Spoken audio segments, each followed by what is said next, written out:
This is episode 65 of The Win Streak. I'm your host, Corey Foister. Follow the show on Facebook. That is facebook.com/TheWinStreak.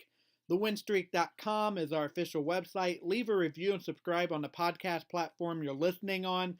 Subscribe to the YouTube channel for exclusive content. That is Soaring Jets Production. If you have a question, you can either send it to me personally on my Instagram and Twitter account, that is at Corey Foister, CoreyFoister,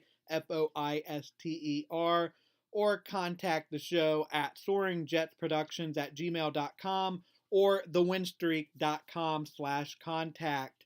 And the first thing I'm going to get into is, of course, the two big games this Sunday. First game up is the AFC Championship game. That is against the Jacksonville Jaguars and the New England Patriots. And then the second game is, of course, the Minnesota Vikings, after shocking everybody by coming back and beating the Saints with only 10 seconds left on the clock. That walk-off touchdown to win the game, is now playing the underdog Philadelphia Eagles. And we'll get to both of these games. But I say really the biggest story, the biggest surprising story we all thought was going to be Stephon Diggs running that touchdown, that 61-yard touchdown to end the game. We thought that was going to be the most talked about story all this week, and maybe Philadelphia, should they be underdogs, shouldn't they be underdog against the Vikings? But then apparently a freak accident happened out there in Massachusetts, and once again, hey, what's the matter with the Patriots? You got the whole ESPN story coming out. Tom Brady, Robert Kraft, Bill Belichick, do they like each other? Do they not like each other? It's a moot point right now. I don't think it really matters, but you could see this bubble over very quickly because Tom Brady, they won't say who the player was, but apparently a player bumped into Tom Brady's hand. Tom Brady's hand is hurt. Personally, I thought it was fake news. I'm still skeptical about it. If I'm Jacksonville Jaguars, I see this as just a ploy, just a little trick, hoping that the Jacksonville defense will buy it and be like, Tom Brady, he's hurt. We don't have to put the extra push this week. I've seen it before. I've seen Tom Brady as a New York Jets fan. I'm sorry. I'm not going to call it fake news outright, but I'm highly skeptical about that. But then I heard the report today, it's leaked out, that when Tom Brady's right hand got bumped, got hit, or they made it seem like a bump at first, but now it got hit. Apparently they said that blood was gushing out, that was really bad, that was really serious, more serious of a hit than what we originally thought it was earlier in the week. So, you know what? I still say Tom Brady. Tom Brady's going to play because Tom Brady is Tom Brady. But now looking back, you go back and look at a few games. You look at last week's game against the Tennessee Titans that they blew out the Titans. You go back to the last regular season game against the Jets. You go back to the game against the Steelers. And you notice that Tom Brady, out there on the field, he was messing around with his hands. Go back there and look at the tape. He was messing around with his hands. And now it makes you wonder, are they just making that up and there was a hit, or there's been a problem with the hand the past month?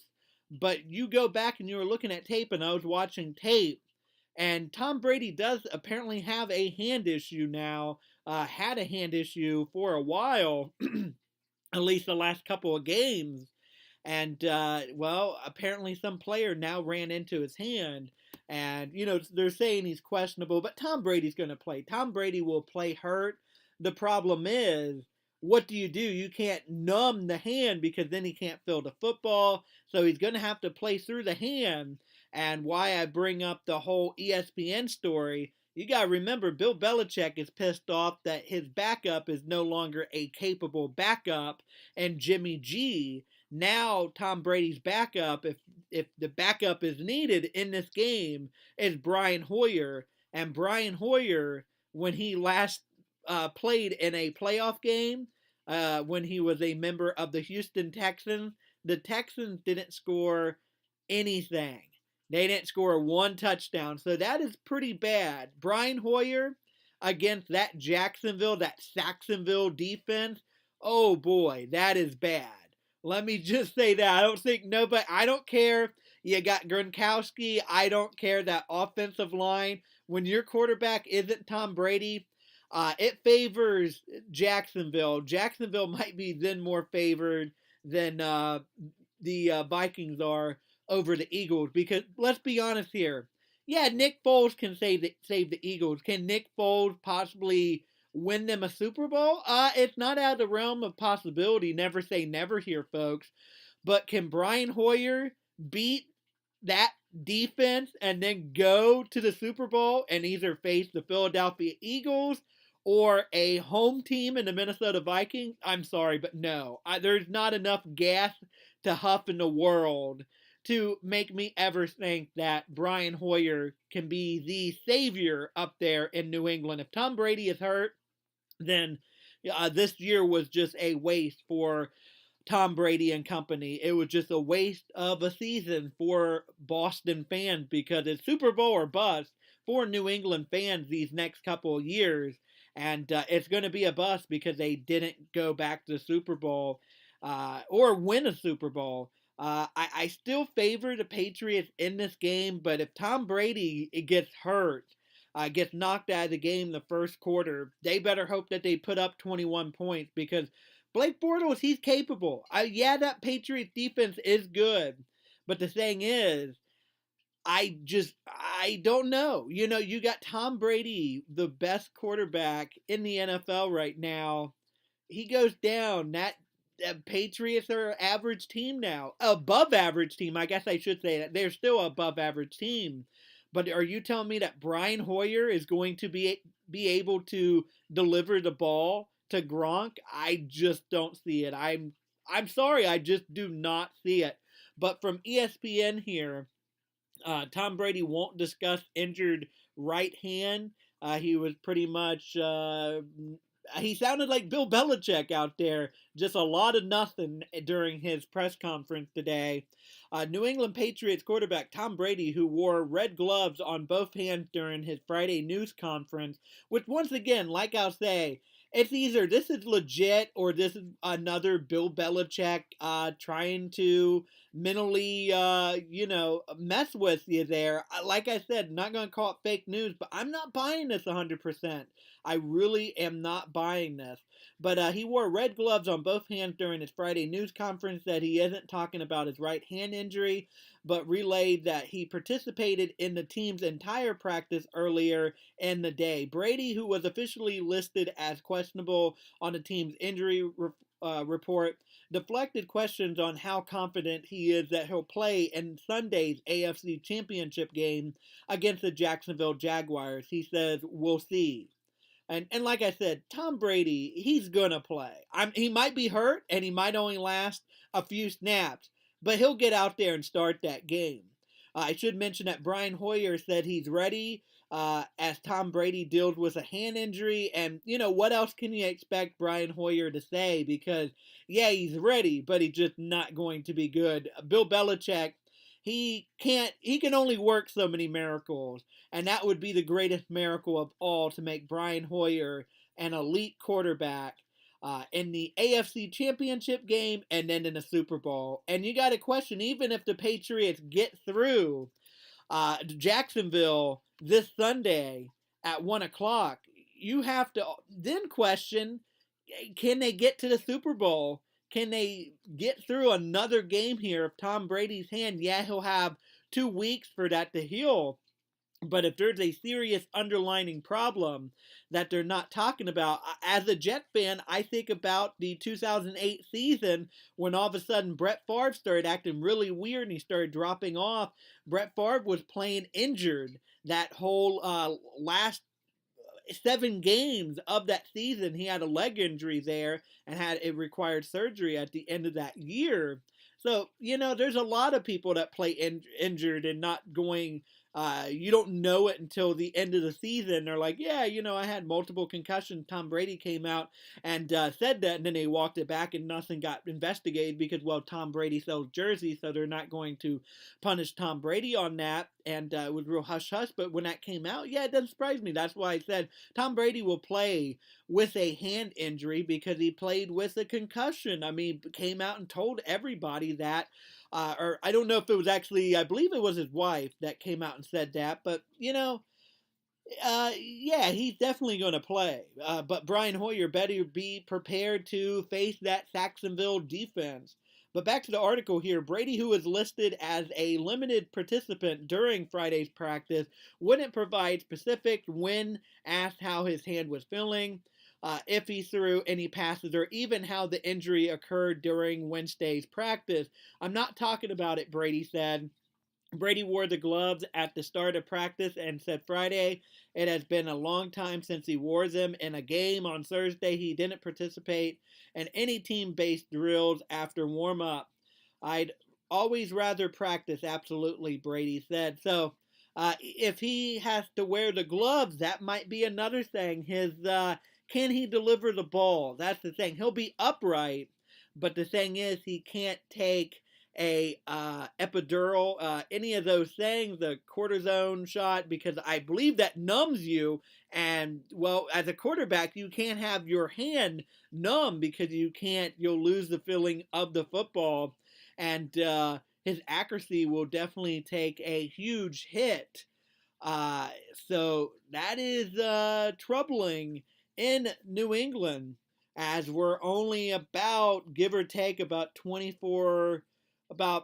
35 hours away right now from that starting. Uh, Porzingis, real quick, he mentioned that players know I'm an all-star here, and also the NFL says that Raiders Gruden hiring met Rooney Rule.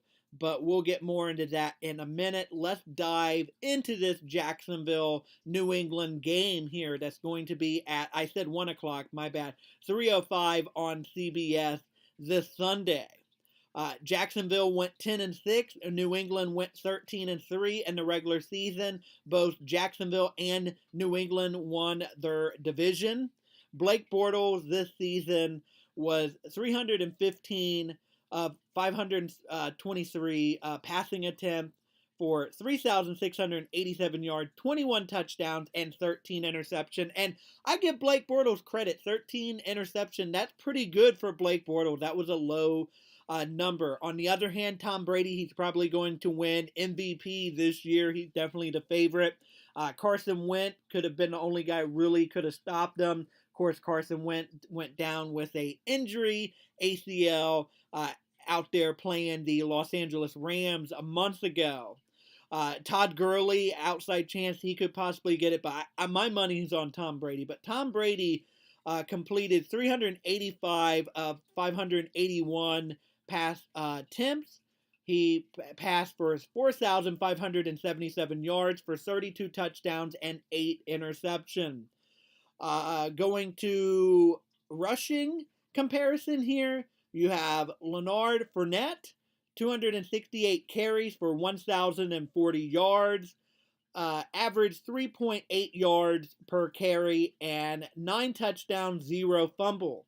On the other hand, for the New England Patriots, a noticeable drop here. Dion Lewis, 180 carries for 896 yards, 4.9 average per carry, 6 touchdowns, 0 fumble as well.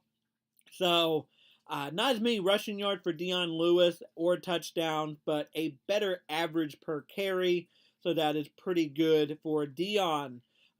So they're going to lean heavily on Dion if indeed Tom Brady goes down with an injury, because it's going to be one then on the legs of Lewis and not on the arm of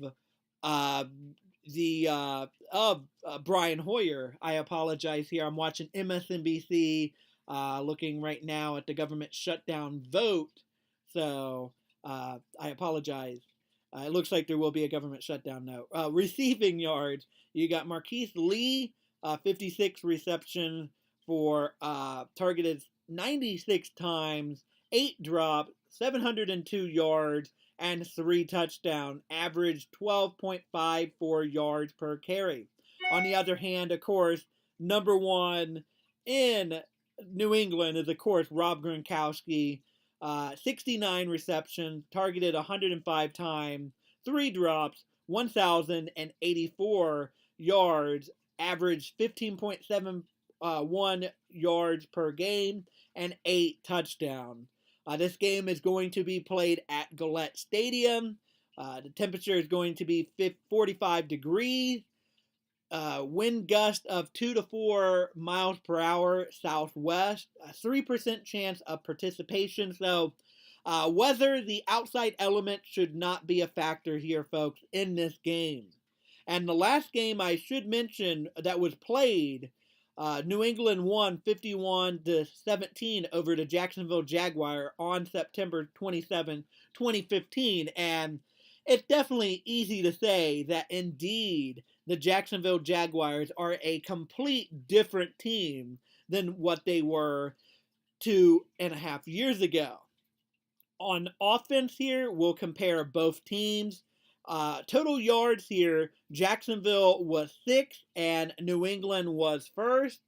And passing yards, Jacksonville was 17th and the Patriots were 2nd. And rushing yards here, the Jacksonville Jaguars are 1st and the New England Patriots are 10th. And points, the Jacksonville Jaguars are 5th and the Patriots are 2nd. Third down efficiency, the Jacksonville Jaguars are 20th and the New England Patriots are 10th. Defense per game, Jacksonville Jaguars in total yards rank 2nd and New England ranks 29th. This is going to be won by Jacksonville on defense. That game, the Jacksonville defense did really good all of those games until their first playoff game, giving up 43 points to the Pittsburgh Steelers. Still won that game, but troubling. They're going to have to tighten things up because I just don't see Blake Bortles being able to score almost 50 points in Foxborough. They better hope that doesn't come down to that because it's not going to be good for Jacksonville. In passing yards, the defense was number 1 for Jacksonville, 30th for the New England Patriots. Once again, the Patriots defense, a lot of people saying, oh, they're not bad, but they're a little bit overrated at the same time because, yeah, they're not awful, but you get to look at the numbers, not good either. Rushing yards, the Jacksonville Jaguars are tied for 21st, and the Patriots are 20th. Points, the Jacksonville Jaguars defense is 2nd, and New England ranks 5th. Third down percentage, the Jacksonville Jaguars are 4th, and the New England Patriots are 21st. I should mention that New England has a home record of 6-2 at home at Gillette Stadium, and the Jacksonville Jaguars have a piss poor 4-4 road record, but it's actually 5-4 now after beating the Pittsburgh Steelers. Conference record for New England, 10-2. Conference record for Jacksonville is 9-3. And like I said, the last time Jacksonville has beaten the Patriots, it hasn't been in their last 5 meetings. Closest they've came to beating the New England Patriots was back on December 24th, Christmas Eve of 2006. The Jacksonville Jaguars would only lose by 3 points. New England would win that game 24-21. The Patriots rolled to a 35-14 home win over Tennessee on Saturday night, securing a 7th straight trip to the AFC Championship. The Pats rolled up 438 yards and 31 first down. They scored 21 second quarter points to erase an early 7-0 deficit. Tom Brady led the way with 337 passing yards and 3 touchdowns for a 102.5 quarterback rating. Brady threw 53 passes and was not sacked. That has to change. James Lewis scored 2 second quarter touchdowns, 1 via reception and 1 on a rush. And Danny Amendola added 11 catches for 112 yards. The New England Patriots defense set a franchise postseason record with 8 sacks against Marcus Mariota and limited the Tennessee Titans to 267 total yards and 15 first down. And I should mention also that the Jacksonville Jaguars, Marcus Mariota was really hurt. He did not do good. Of course, that's why Mariota, his head coach, Mike Mularkey, got fired. On the other hand, and the fourth highest scoring game in postseason history, the Jacksonville Jaguars down the Pittsburgh Steelers, and Pittsburgh by a score of 45-42.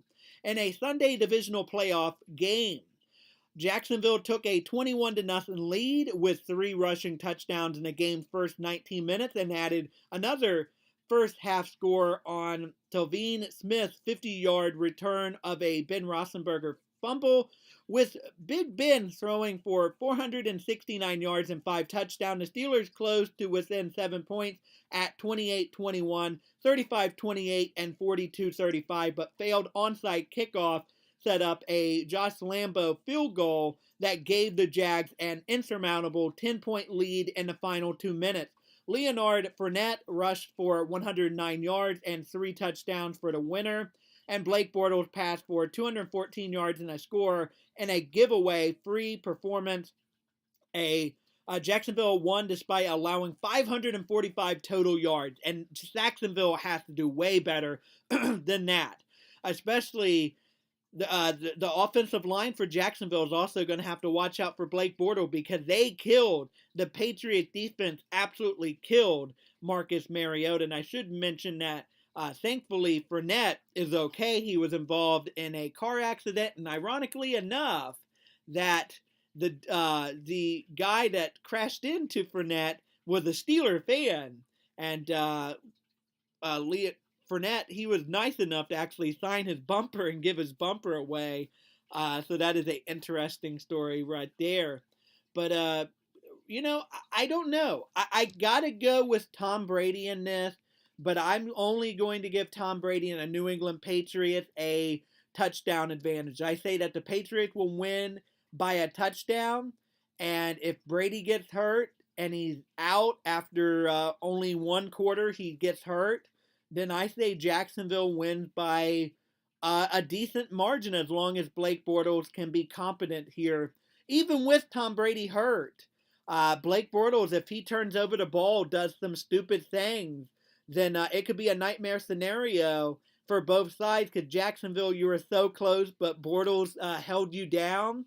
And then on the other hand, Patriots, congratulations, you're going to the Super Bowl, but Tom Brady's hurt, and you're going to have to play a really tough defense yet again, and only this time, especially in Case Keenum, I'd put him way above Blake Bortles. Nick Foles, I don't know. I would probably put Nick Foles probably a notch ahead of Blake Bortles also.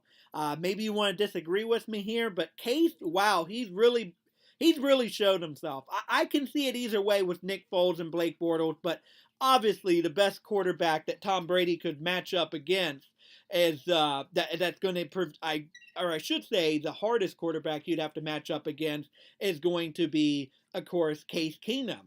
So, I don't know, that injury really levels the playing field here for, let's be honest, 3 quarterbacks that are maybe not even half of what Tom Brady is. Only one that comes close to maybe being half the quarterback that Brady is Case Keenum. And that's why I'm pulling for the Minnesota Vikings. Of course, I'm biased. I've said from the start, I'm a New York fan. I'm a San Francisco fan, but I have a really soft spot for Minnesota teams out there. I'm a Puckett guy. I love the damn Minnesota teams there, especially the Twins and the Minnesota Vikings. I like the Wild also. Not so much the Timberwolves, just because basketball outside the Knicks, if my Knicks not doing good, I just basketball is my 4th favorite sport, and if the Knicks aren't doing so well, I'll watch a few games, but I just, hockey's on, football's on, and baseball will be back, and it just kind of, I never catch it if it's not. The Knickerbockers aren't doing good, and they're not doing good right now. But I have been a lot better about catching up with that. I was watching the Spurs there. Man, the Spurs, they're a good team, but they just continue to get hurt and to age, and they're not putting any young talent out there. I'd love for Popovich to go to the Knicks, but that is not going to happen in my lifetime. Not even in my wildest dreams here.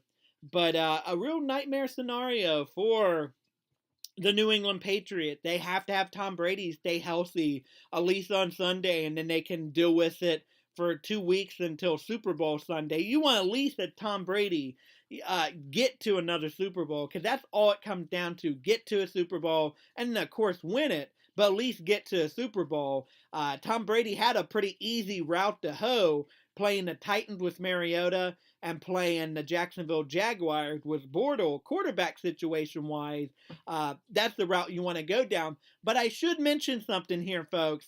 Tom Brady has only lost at home twice to two quarterbacks. Those two quarterbacks, Joe Flacco of the Baltimore Ravens and Mark Sanchez of my goddamn New York Jets. So let's be honest here.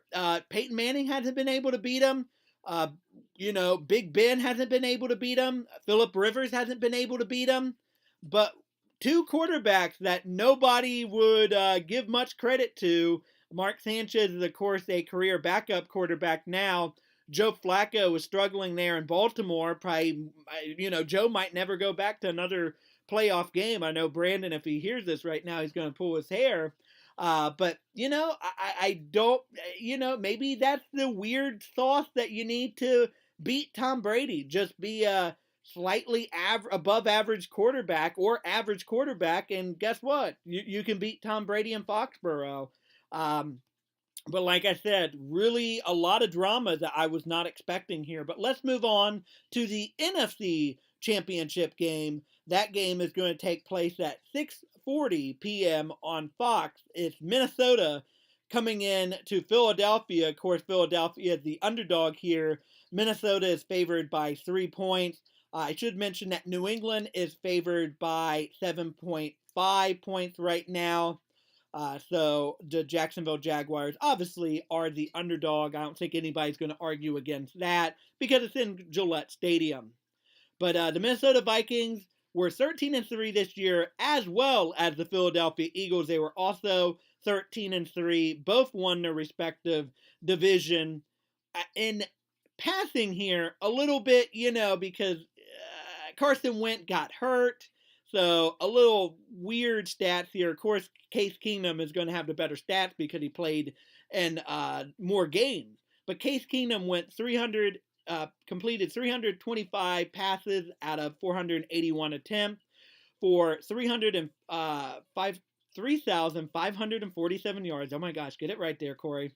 22 touchdowns, 7 interceptions. Nick Foles, on the other hand, completed 57 of 101 passing attempts for 537 yards, 5 touchdowns, and 2 interceptions here. Rushing-wise, Latavius Murray for the Minnesota Vikings carries for 216 times for 842 yards, averaged 3.9, 8 touchdowns, 0 fumble.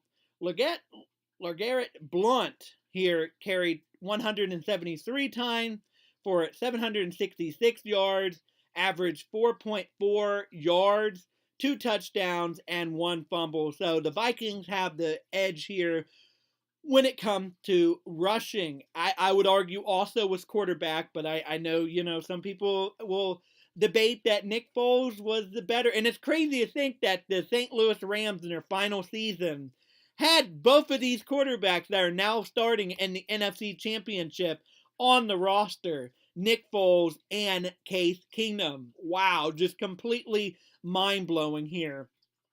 Receiving-wise, Adam Thielen had 91 receptions for, had 5 drops for 1,276 yards, 4 touchdowns. He averaged 14 yards per game.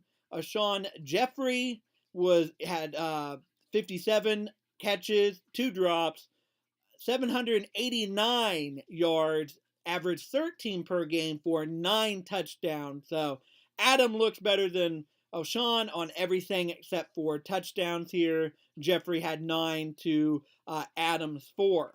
And this game is taking place at Lincoln Financial Field here in Philadelphia, PA, 45 degrees Fahrenheit, a wind of up to 4 to 5 from the west, a 9% chance of participation. So it doesn't look like weather is going to be a factor in either one of these games. which definitely, Minnesota's a cold weather team, but they play in a dome, so they're not completely used to the elements here. But it's not like San Diego coming in to play the Eagles. Last game, Philadelphia won that game 21-10. That was on October 23rd, 2016. But Case wasn't on the team, and Nick Foles wasn't the quarterback, so it's kind of hard once again to really put any stock in this. Now let's look at the two offenses here. You have total yards. The Minnesota Vikings are 11th. The Philadelphia Eagles are 7th. Passing yards, the Minnesota Vikings are 11th, and the Eagles are 13th. And rushing yards, the Minnesota Vikings are 7th, and the Philadelphia Eagles are 3rd. And points, the Eagles are tied for 2nd, and the Minnesota Vikings are 10th. And third down percentage, the Minnesota Vikings are 3rd, and the Philadelphia Eagles are 8th. Let's look at the defense here that heavily favors the Minnesota Vikings. Total yards here, Minnesota is 1st, Philadelphia is 4th. Passing yards, Minnesota is 2nd, Philadelphia is 17th.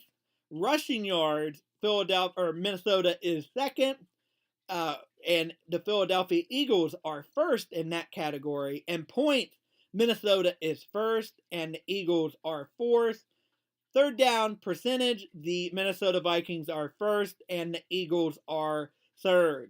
So the big advantage, I would say here, is once again passing yards 2nd versus 17th. That is the weak part of this otherwise pretty stellar Philadelphia defense here. At home, the Philadelphia Eagles are 7-1, and the Minnesota Vikings are 6-2 on the road here. So once again, these two teams you got a good road team and a good home team. So there's really no advantage to be found there. And in the last 5 meetups here, Eagles won last time, Minnesota won in 2013, Minnesota won in 2010, the Eagles won in 2009, and in 2007, the Eagles won that as well. So the Eagles have won 3 out of the last 5 matchups. Now, here's some matchup facts. Since 1990, the number 1 seed home team is 28-11 in conference championship games. The last road teams to win a conference championship games were the 49ers and Baltimore Ravens, doing so in the 2012 contest. That's pretty interesting here. The Baltimore Ravens, of course, beat I believe it was the Patriots. I could be wrong there. I believe it was the Patriots. Of course, they had the big Ray Lewis retirement sign. I thought was stupid. It was like, why are you guys, trolling Ray Lewis? You don't want to do that. And the 49ers, I know for sure because I love San Francisco. They beat the Atlanta Falcons in Georgia for that game to move on to the Super Bowl and have the Harbaugh Bowl. Now, Minnesota has lost 5 straight conference championship games. The Vikings last made it to the Super Bowl in the 1976 season, lost 32-14 to the Raiders and Super Bowl XI. Now, yeah, it's been well recorded. I've talked about it here on Monday's show, that indeed the Minnesota Vikings have had a very bad streak of really horrible luck. And that includes 2000. I remember my New York Giants played the Minnesota Vikings in 2000, and the Giants just completely blew out the Minnesota Vikings. I believe it was by a score of 48-6 or 48-3. I mean, it was a complete embarrassment, and it was a way better team. These clubs last met in Week 7 of the 2016 campaign, with the Eagles defeating the Vikings 21-10 at Lincoln Financial Field. Philadelphia is 3-0 all-time against Minnesota in the postseason, including a 26-14 victory in the club's last meeting in the 2008 wildcard round in Minnesota. And I should mention that Donovan McNabb was actually quarterback then. I'm trying to remember who the quarterback was for Minnesota back in 2009, because that was not Brett Favre. I'm trying to remember who it was, and it's not. For some reason, it's on the tip of my tongue. I just can't remember it. But in that game, you know what? this is going to be a great game here. And the part of me kind of thought, am I going with my heart here or am I going with my brain here? And my brain was telling me the Saints looked really good last week. Like the Saints could really had a chance to beat the Vikings, and my brain was almost right there. But there was something. My heart was definitely going for the Vikings, but my brain was like, you know what? I think the Vikings are just slightly better than the Saints. Yeah, the Saints got a better offense, a better, definitely a way better quarterback because Drew Brees is one of the greatest quarterbacks of all time. But I was like, that defense is just key to me. Now, of course, the Eagles' defense is way better than the Saints' defense. Home field advantage, yes, but I just feel after that amazing catch here, I say the Vikings are going to win. I truly believe in the Minnesota Vikings. In the end, that's what I picked back in November. I had the Patriots playing the Minnesota Vikings in Minnesota, the first true home team in a Super Bowl. And I'm going to stick with my guns. I say Minnesota is going to win by a field goal. I really truthfully believe. I believe that was the thing that pretty much broke the curse, and now the Minnesota Vikings are pretty much playing with house money. If anybody's playing with house money though, this Sunday, it's Blake Bortles and the Jacksonville Jaguars. I mean, that's impressive. Nobody had Jacksonville going through the Bills, going through the Steelers, and now have a chance to go through the Patriots and go to the Super Bowl. Just a incredible playoff run by the Jacksonville Jaguars. And I gotta say, no matter what happens, yeah, Patriot fans, congrats to you guys too, but that happens every year. But for Jacksonville, congratulations. I doubted you this whole time. In the offseason, James of Dumb Talk Podcast, he called it. Because Brandon liked the Houston Texans. I like the Tennessee Titans. I was close on that, 2 games back from the Titans winning that division. So James called it, and Blake Bortles has became a good game manager, and at times this season has stepped up and made some great plays. So congratulations to Jacksonville for finally, after stockpiling so many of these of these great talented young players, you've finally been able to execute. And Doug Marrone, my New York Jets had a chance to get Doug Marrone and they passed on him. And I have to say right now, I'm regretting that because I like Doug Marrone. But at least I'm not the Buffalo Bills here. Bills really made a bad decision getting rid of Doug Marrone for Rex Ryan. Of course, now, they got something going. They made the playoffs, so they're not regretting it too bad. But honestly, I think Doug Marrone is something special, and it's brilliant that they got Tom Coughlin to come down to Jacksonville again. I should mention also Tom Coughlin is the Jacksonville Jaguar, is a Tom Brady, not Jacksonville Jaguar, but Tom Brady killer. He knows how to beat the Patriots and Bill Belichick because for those who don't know, they both worked under Bill Parcells on the New York Giants, and Bill and Tom knows each other, and Tom is just, makes Bill his bitch because Bill Belichick, in the end, might be the greatest head coach of all time outside of Bill Walsh, Tom Landry, and Vince Lombardi. But you got to put Tom Coughlin in the Hall of Fame because he was able to beat the greatest head coach of this modern era. I have deep respect for Tom Coughlin for what he was able to do for the city of New York all those years. Those 2 Super Bowl titles, just amazing. My favorite, though, of course, being the first one, you beat the undefeated New England Patriots. And I was a Giant fan before I jumped over and became a Jet fan. So that was great. I mean, that might end up being my favorite football moment of all time. I mean, that was just sweet, sweet victory here. I might never experience with my New York Jets, but wow, that felt so amazing. I'll always love that 2007 New York Giants team. That is a special team, and it will always be near and dear in my heart. But just absolutely amazing. Also, congratulations to the Philadelphia Eagles. I'm a New York fan, so I'm inclined not to like the Philadelphia Eagles. But, you have every right to be pissed off for people writing you off and, bring on the dog mask. Go wear a dog mask on Sunday because you guys deserve it. Congratulations to getting to the NFC Championship. I give you all the credit in the world.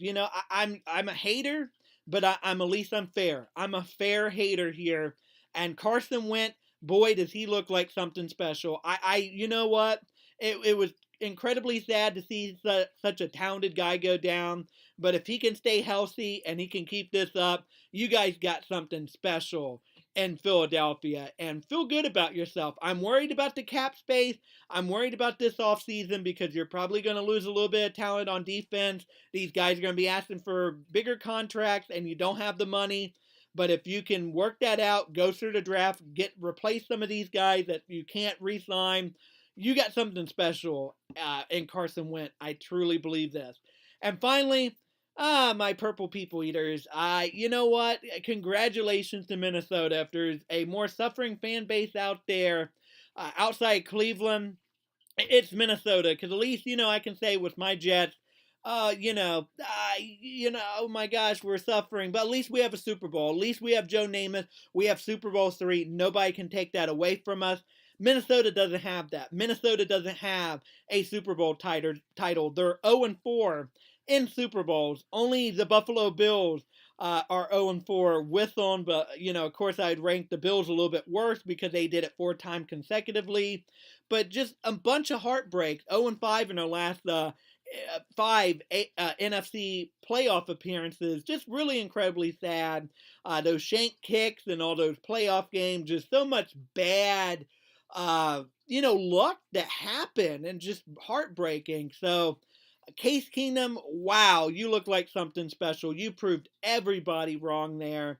That defense looks amazing. For Zimmerman, I'm so happy that you left Cincinnati and got a chance to be a head coach. I saw something special. I've been down to games, a few Bengal games I was at, to see the 49ers, to see the Jets play, and see the Giants play. It was all win.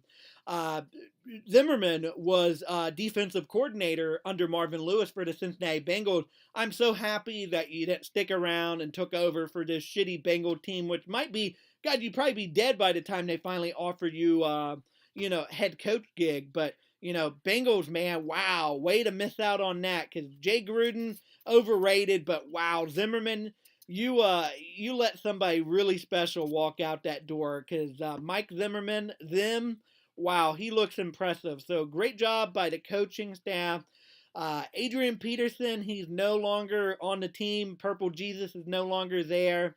But hopefully Purple Jesus will, be smiling down upon the Minnesota Vikings when they take the field in Philadelphia. And, Skull, that's all I have to say about the Minnesota Vikings. I really hope the Minnesota Vikings are going to win this game and go to Super Bowl. But I'm happy either way, because you know what?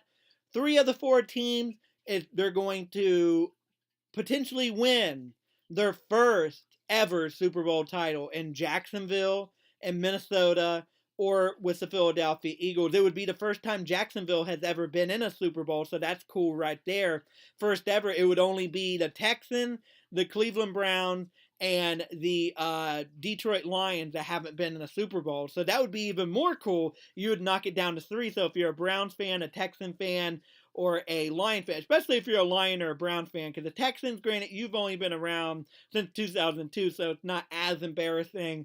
But you know what? I'm happy for you guys. I really, truly am. Just really been, the regular season kind of got boring. The whole start of it with the national anthem got crazy. I was worried that, this season's going to be kind of a wash here.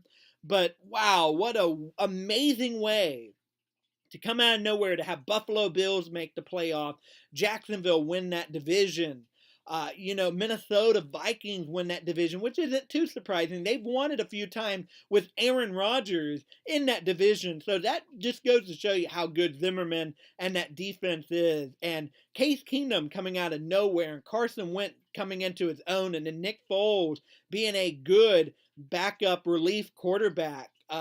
Just really a lot of incredible storylines across the NFL this year. And you know what? Sunday, I hope we're treated to 2 great games. I'm going to go with the Patriots and the Vikings because that's what I picked. That's what I think in my head what's going to happen here. But in my heart, I would love for it to be Jacksonville versus Minnesota. I still got to pull for Minnesota in that Super Bowl. But you know what? If Jacksonville wins it, then I can live another day. It's going to be painful to watch the New England Patriots win a sixth Super Bowl title. I'm not going to lie as a New York fan, but uh, you know what? We'll save the baseball, the hockey, and the basketball for possibly tomorrow or sometime next week. Here, it's all football right now because let's be honest here. We'll be talking about off-season football, and there's not. I regret. We didn't talk too much football. I got involved in so much other stuff, especially in December. A lot of stuff happened in my life.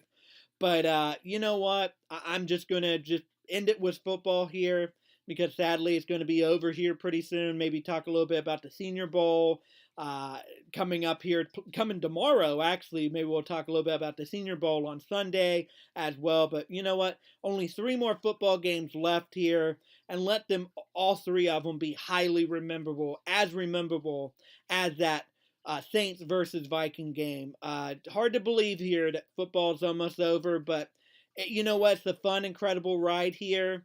And, go Purple People Eaters. This was episode 65 of The Win Streak. I'm your host, Corey Foister. Follow me on Twitter and Instagram at Corey Foister. That is CoreyFoister. Follow the show on Facebook. That is The Win Streak.